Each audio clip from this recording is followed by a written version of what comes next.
Hi everyone, I thought I'd just take you for a little walk in the vegetable garden with me. This is an old terrace which used to have a pergola on it, and when we arrived that was all smashed to bits, and this whole area, which is now the vegetable garden, was a rubble pit.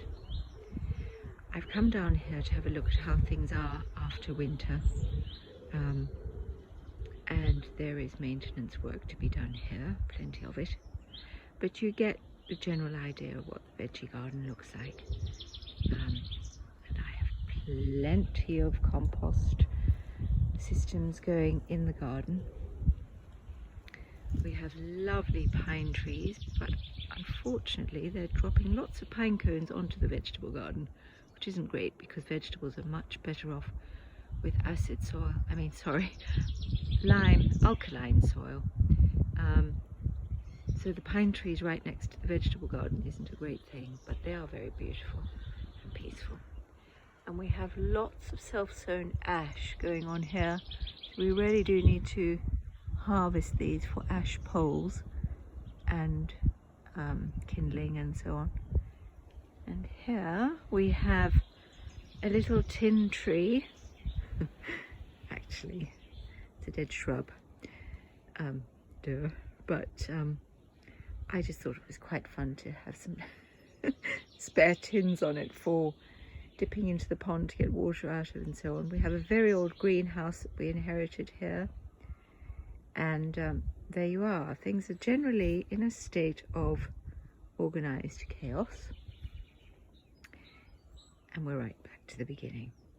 You can see I have lavender to prune. I planted those lavenders when we first arrived here. There are 4 different ones. They were 4 of the first plants that I bought when I realised we were staying in the UK for longer than I'd initially thought. And I bought them from different places. And they've survived 10 years in that spot, but haven't really been looked after, so I really do need to get into them now and prune them before they start putting out any more fresh growth. The terrace is usually clear, but at the moment you can't really see the paving stones because there's mulch that the blackbirds have spread all over it. And here's the little pond that I put there for some water lilies that we rescued from the small pond that was on the main lawn, and they occasionally bloom.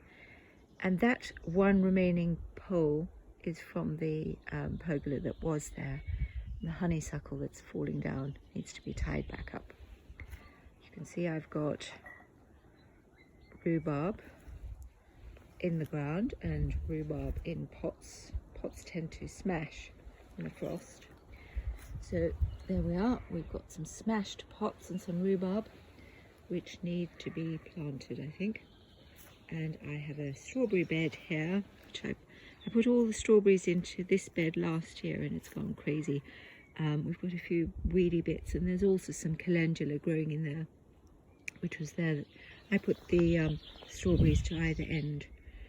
And what I'm going to do is intersow bean seed so that the beans will grow up, and then